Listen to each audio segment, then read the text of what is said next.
Good news, you just found the biggest plot twist in cinematic history. I am your father. Bad news though, we're only in 1978. The movie won't be released for another 2 years, so now you have to figure out how to protect this key element of your script.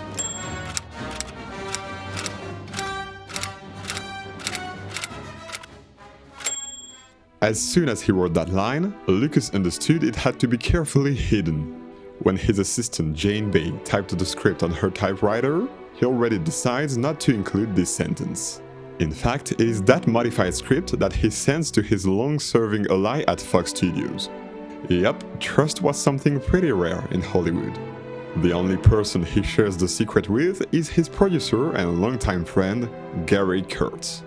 Then he tells his director about it, cause after the nightmarish shooting in Tunisia, Lucas handed over directing to his former university teacher, Irving Kershner. There are now 3 to know what would soon be spread across the world for decades to come.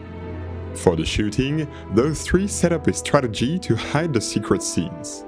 The actors actually received fake scripts, and blue pages with the hidden lines were given to them just before the scene, if they were involved. For example, Luke's arm being cut was one of those blue pages.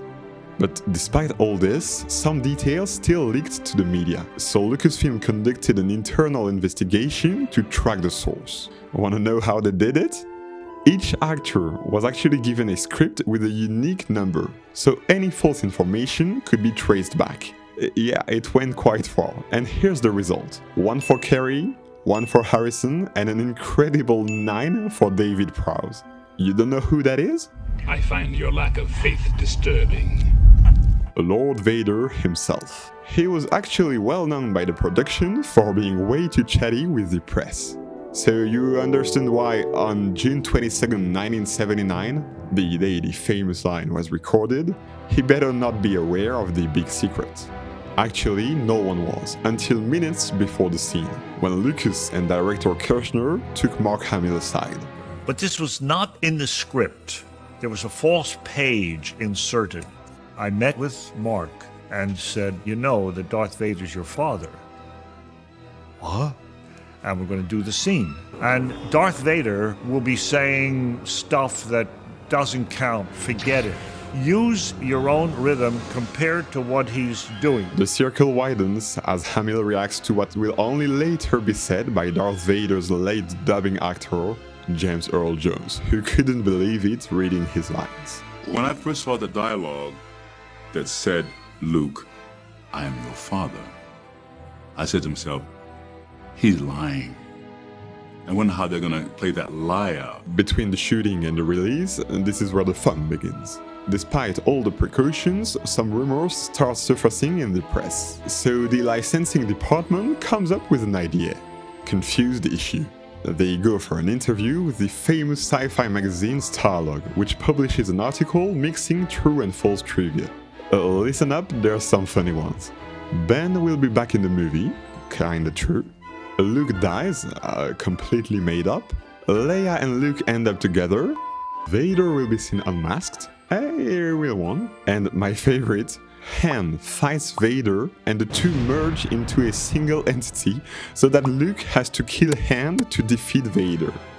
Pretty well played by Lucasfilm, who's trying to protect its movie. And that is how, just like the audience, the rest of the cast discovered Empire Strikes Back's final twist. I had to keep the secret for about 1.5 years. I didn't tell Carrie, I didn't tell, well, you know, telephone, telegraph, tele-Carrie. She had no vault whatsoever. In fact, Harris and I would test her. If you really wanted to get something out fast, you'd ask Carrie to keep it in your confidence. And there you go.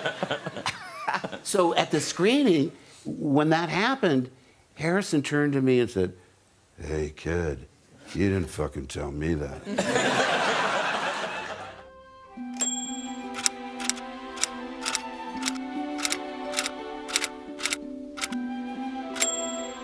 This whole secrecy is deeply rooted in Star Wars, as a massive pop culture giant that everyone wanna know about. Lucasfilm actually got pretty creative and came up with many names to cover up the production.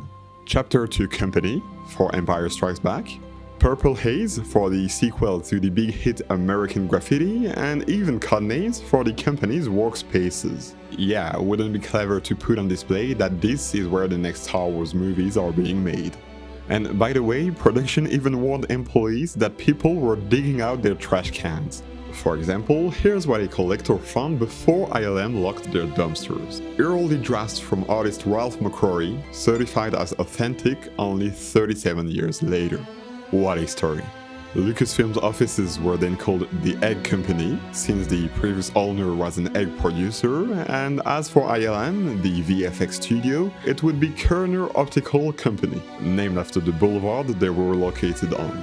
But the most famous codename was, of course, the one for Return of the Jedi, which became a classic, Blue Harvest.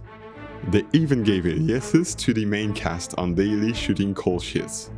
Martin, Caroline, and Harry. Wanna guess who's who? The goal was both to stay unnoticed and to save some money, since any salesperson was quick to raise prices when they learned that this was Star Wars team. For example, under that Blue Harvest cover, production managed to rent access to Endor's Redwood Forest for just $5,000. Not bad for the biggest saga of all time. Credits will do fine. No, they won't.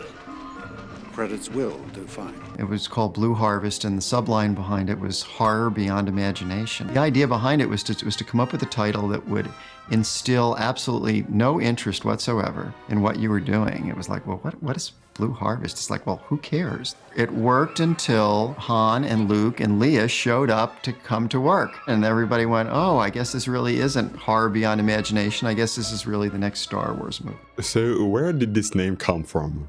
Actually, once in Arizona to shoot the huge set of Jabba's sails barge, the entire crew got shut down because of a sandstorm.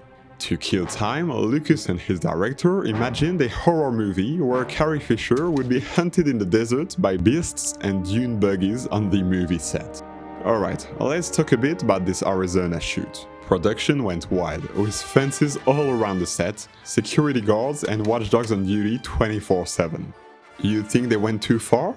Well, to me, they were rather traumatized by the previous episode, shot in a completely opposite yet just as harsh place, Norway's blizzards. Completely isolated on a glacier, they were still visited by the press, once by an old local grandma reporter who joined them on skis, and another time, you're not ready for this, by a British Sun reporter who managed to convince helicopter from a nearby military base to dangerously approach the shoot.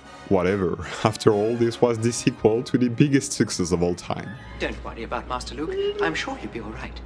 Anyway, back to Yuma's desert. Fans gathered at the barriers, and according to the records, they yelled especially loudly during Harrison's scenes. One of them even shot a little documentary with his Super 8 camera, from which here are some clips. What a blast it must have been to witness that. Yet, one journal managed to collect secret information, but not in the way you're thinking. To prevent the news from spreading any further, production struck a deal with the local press, the Yuma Sun. Not a single word about the movie in exchange for an exclusive article. Interviews, set photos, full access, but it has to be published after the production has left. The paper agrees, and the 10 pages article is released and remains to this day one of the most iconic. This was for the fans. As for the actors, it is Blue Page's big return, and as usual they would be briefed the day of the shoot. George Lucas even brought himself the script's final version to the London studios.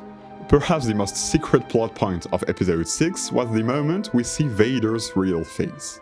Right from the casting, a secret role is mentioned, later changed for a simple dead. Finally, British actor Sebastian Shaw is picked, and goes for his head mold for his role of the Man. Many codenames until D-Day, when he's directly brought from his trailer to the set that was emptied to a bare minimum. Of course, his lines were printed on a blue page. As for his second scene, where he was initially appearing as Anakin's Force ghost, Lucas didn't even tell him what he was filming. He simply asked him to smile, as the actor believed this was for promotional material. Casting a new face greatly pissed David Prowse, who thought he would finally appear unmasked before the audience. But given what I told you earlier about him, it's easy to understand what motivated Lucasfilm to do that. Some other artists also had to cope with limited information. The VFX crews at ILM felt offended not to be trusted with the full story. And here's a fun fact that happened to FX supervisor Rose Degnan. She once had to make George Lucas sign a paper, so she entered the editing room at the very moment when Luke reveals to Leia that they are twins. Rose gasped. George, horrified, turned and told her, "I will kill you. I will kill you if you tell." But Episode 6's biggest secret was of a completely different nature, and only Lucas knew about it. Crushed by his workload, he sacrificed his couple, and his wife and collaborator Marcia decided to divorce. Completely devastated by a decision he had not seen coming, Lucas asked her to keep it a secret until the film's release, so as not to disrupt post-production or attract media attention, and she agreed. Finally, in June 1983, the Lucases, not without emotions, announced the news to the Lucasfilm board, who could hardly believe it. This is the end of an era, and George will take 15 years to launch the next one.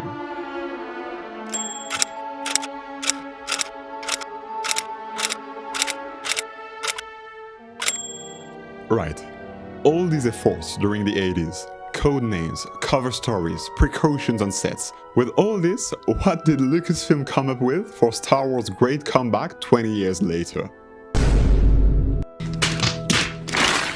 Yes, they did. Episode 1's score, number 3 in the charts in May '99, sold over 1 million copies, came out 2 weeks before the film. And as you can see, tracks 15 and 16 are more than explicit about Qui-Gon's fate and huge spoilers for both his death and funerals. That said, the prequels were still shot under conditions very similar to 20 years earlier, as the actors received partial script with unique numbers that they had to return at the end of each day. As for the VFX buildings, they were locked down and required authentication badges, even if your name is George Lucas. Even I can't get past the security. And if we had to point to a scene in the prequels as secretive as "I am your father," it would probably be Padme confronting Anakin at the end of Episode 3. On August 6, 2003, at the Mustafar landing platform, the set was closed to all non-essential crew for this key moment when Anakin goes crazy. No videos of this scene that I know about, just those few photos. And by the way, camera crew even hid video monitors behind curtains to minimize distractions for the actors. And you, what would you do to protect the story of your favorite saga? Drop your ideas in the comments and see you next time.